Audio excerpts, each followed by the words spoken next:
السلام علیکم۔ آپ لوگوں کو سانحہ لال مسجد تو یاد ہوگا۔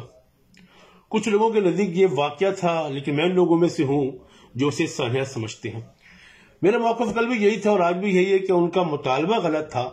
لال مسجد کے طلباء کا یہ کہنا کہ اسلام آباد سے فواشی کا ڈے اور مساج سینٹر ختم کیے جائے۔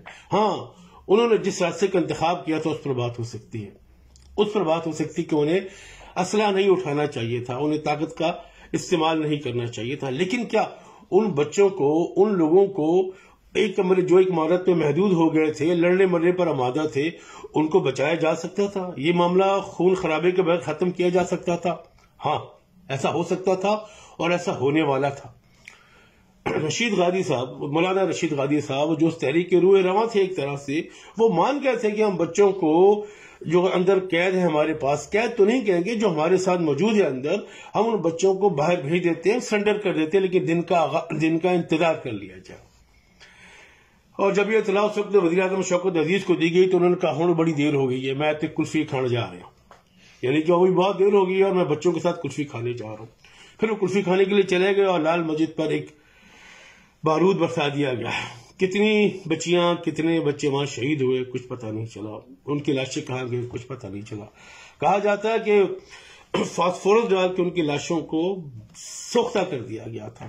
اللہ تعالیٰ رحم کا معاملہ فرمائے۔ تو اس واقعے کے بعد وہ جو کلفی کھانے والے صاحب تھے، ان کے ساتھ کیا ہوا؟ کل لندن سے ہمارے ایک بڑے اچھے محترم دوست آئے ہیں جن کی 3 ماہ پہلے شوکت عزیز سے ملاقات ہوئی۔ انہوں نے بتایا کہ اس کا ایک ہی بیٹا تھا، ایک اکلوتا بیٹا، اور اس کی جائیداد اتنی ہے کہ لندن میں محل اور لندن کی قیمتی ترین جگہوں پر اس کی عمارتیں، جائیداد، بہت کچھ ہے اس کے بعد۔ لیکن جب اس کے بیٹے کو کینسر ہوا تو وہ اپنی تمام تر دولت، ثروت، وسائل، جائیداد کے باوجود اس کو نہیں بچا سکا اور اس کا بیٹا مر گیا۔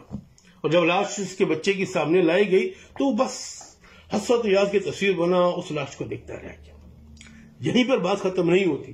اس کی 2 بیٹیاں، شوکت عزیز کی 2 بیٹیاں، دونوں آپس میں مقدمے بازی کر رہی ہیں، لڑ رہی ہیں، یہ جگہ میری ہے اور یہ جگہ میری ہے، یہ جگہ میری ہے، یہ جگہ میری ہے۔ بات یہیں پر ختم نہیں۔ وہ شوکت عزیز جو کلفی کھانے چلا گیا تھا، آج یہ جگہ بالکل بے آسرا کاٹ کا بت بنا بیٹھا ہوا رہتا ہے، اس کے منہ سے غال ٹپکتی رہتی ہے۔ یہاں پر اس کے بب باندھا جاتا ہے کہ اس کا لباس خراب نہ ہو۔ ایک ملازم ہائر کیا گیا ہے جو اس کے منہ سے بہنے والی غال صاف کرتا رہتا ہے۔ اس کا حال یہ ہے کہ اس سے آپ پوچھیں کہ شوکت صاحب کیسی مزاج ہے، تو خالی آنکھوں سے دیکھتے ہوئے کبھی کیا جواب دیتا ہے، کبھی کیا جواب دیتا ہے۔ اکثر وہ یہ کہتا ہے یہ میں نے نہیں کیا، میں نے دستخط نہیں کیا، یہ میں نے نہیں کیا۔ یہ قدرت کی طرف سے انتقام ہے۔ اللہ تعالی ہمیں ظالموں کی فہرست میں شامل ہونے سے بچائے اور کسی کا قتل ناحق کرنے سے بچائے۔ بہت بڑا عذاب ہے، بہت بڑا عذاب ہے۔ یہاں بھی انسان کو بھگتنا پڑتا ہے اور وہاں بھی انسان کو جواب دینا پڑتا ہے۔